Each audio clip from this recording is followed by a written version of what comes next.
Alrighty, Travis Wayne Goodsell. I can spend 30 minutes here, though there's lots of people who can't handle longer than 2 minutes. And some people it's understandable, but I mean we're dealing with serious stuff here, Mormons. I don't know what else to do to get it through to you. You either claim ignorance on evil, or you're complicit with evil. That you know full well what you're doing, committing crime and protecting the church when you know they're wrong. Your loyalty to government parties are the same problem. You know, despite the religion telling you to support the Constitution over a king, over a party government. Alright, so yesterday's videos, for those of you who saw them, there was an interesting picture, and I will show you the picture and do a narrative voiceover rather than showing it and then coming back. Alright, this was the picture from the thumbnail yesterday. I'm noticing here on this screen the sun symbol in Egyptian is a little bit on the blurry fuzzy side because I had to enlarge the picture. I had it purposely sized for font purposes so that I can do books with this font, because of course Amazon does not recognize Egyptian font, so I have to use pictures in place of the fonts, and so that's what's going on there. Is I had to blow it up for this picture. I wonder if, well, anyway, it's too late now, but this was my key discovery. This is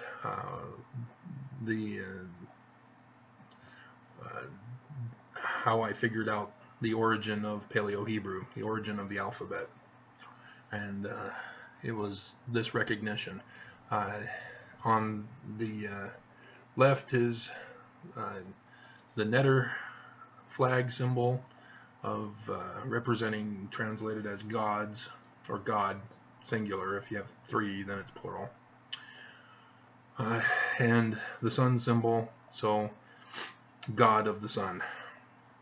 The God represents a determinative in Paleo-Hebrew.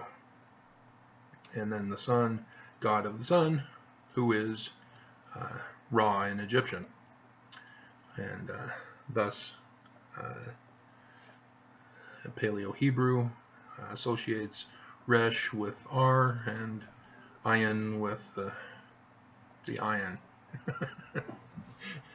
It's a guttural thing that I can't do very well, and so speaking Hebrew is not my forte.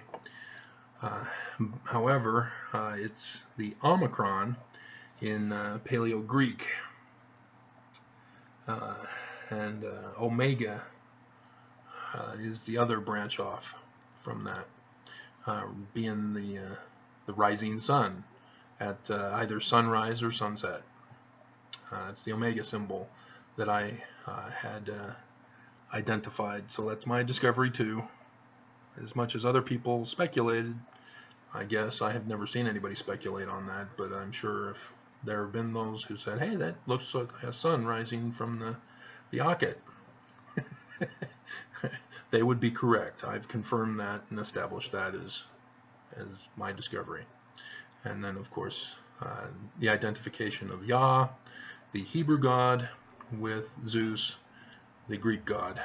So yeah, if you're going to have the same languages, thus they came from the same god. So Yah and Zeus are one and the same.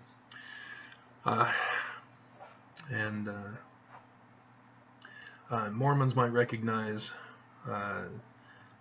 the God that Joseph Smith gives for Jesus.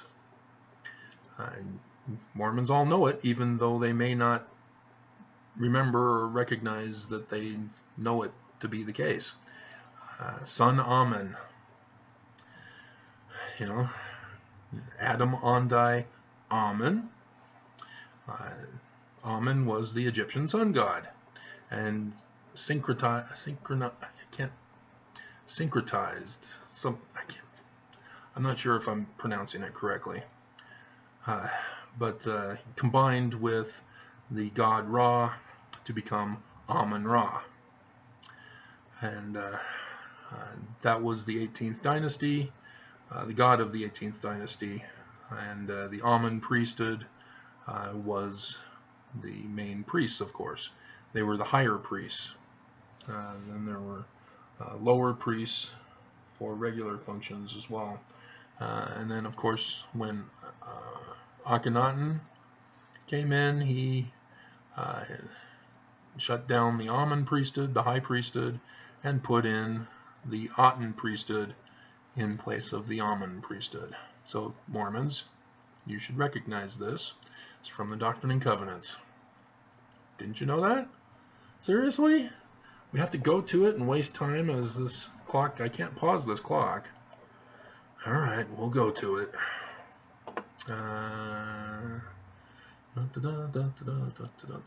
Let's see if I can find it on a quick search. Moses Priesthood. Joshua, Hebrews 84. And the sons of Moses, so the Holy Priesthood, and Lesser Priesthood, continuing with the Gospel. That gets us closer. Okay. Yep. Section 84 of the Doctrine and Covenants. And it's 19 we can start. And this greater priesthood, Melchizedek priesthood, administereth the gospel and holdeth the key of the mysteries of the kingdom. Mysteries are temple rituals. It's not secrets. They're the initiatories. That's what mysteries originated from. A mysterion is an initiate who goes through the temple. Even the key of the knowledge of God. That's what the whole temple thing is about, is becoming as God. That's from the Egyptian documents. So Christians rage and call it paganism, but sorry guys, that's what it is. And Joseph Smith got that right.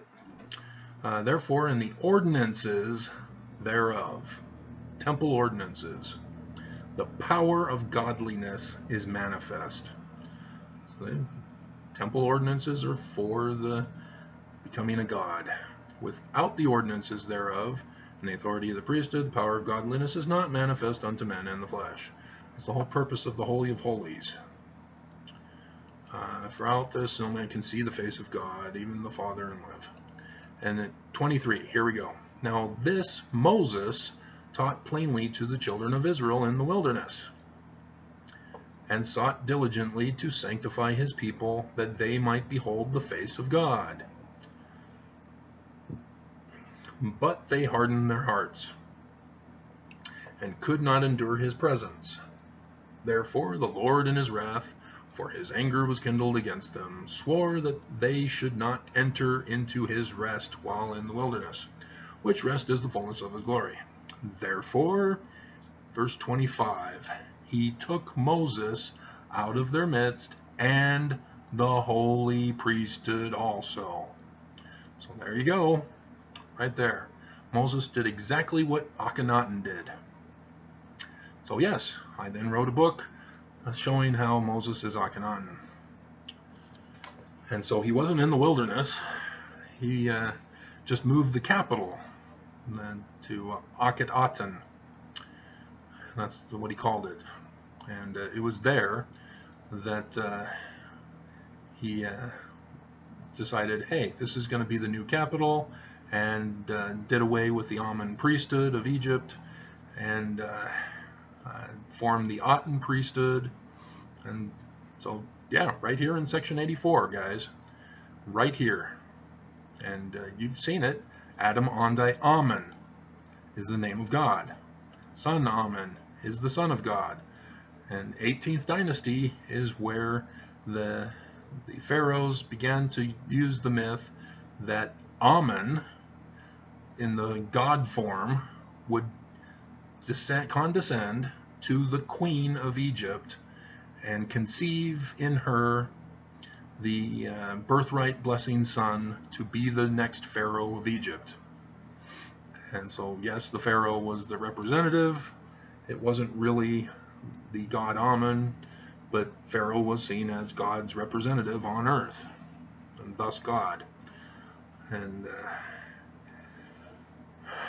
so thus the birth of Jesus story began. And yeah, but back to Ra and Ra in Paleo-Hebrew.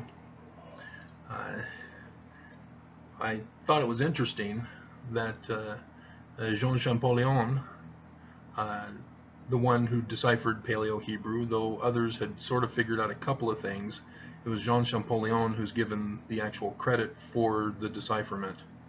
And the manner in which he made the decipherment was this right here, in Egyptian. He recognized the name Ramses, Ramose in Egyptian. And because he knew Coptic, he recognized the phonetics with the Egyptian Ramses and the biblical Ramses, and was able to attach the phonetics to the cartouche containing Ramose, or Ra Moses, technically. I don't hear too many people talking about that. There's a couple of scholars. I think he's now dead, the one that I'm thinking of. But yeah, the 18th dynasty was the Tawut Mose dynasty. It's not pronounced that way because every Egyptologist has their own phonetics, because Egyptian is dead. Nobody can ever know the real phonetics. And like you just heard, Jean Champollion used Coptic. And then with the Rosetta Stone, it was Greek. And so Greek phonetics was imposed upon the Egyptian text. So understand that. It was dead. Everybody just assumes that the Rosetta Stone is accurate, even though it's millennia away from the origin of the language of Egyptian. And so, yeah, Jean Champollion and I share a common decipherment key, and that is the Egyptian god Ra, Amun Ra. So, isn't that fun and nifty? So, yeah. Now you can go back and watch that video again, or if you haven't watched it, look for it. It's the one with this thumbnail, and hear how I came to decipher. And I'm sorry, Mormons, as much as this confirms Joseph Smith's work and confirms the church, it actually goes against the church, because the church didn't figure this out. I did. And the church tried to have me murdered. Not just excommunicated, they actually tried to have me murdered, removed from society, and attempted murder. And they're still using other people because of the compromise and the quid pro quo that's going on to get other people to do their dirty work for them. And so, yeah, this is why the church is trying to murder me, is because I made the discovery with this key right here.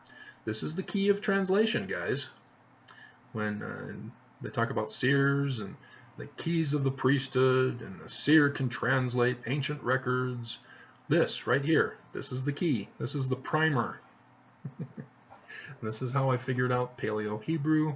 And once I figured out Paleo-Hebrew, I then said, hey, this can apply to the Egyptian glyphs.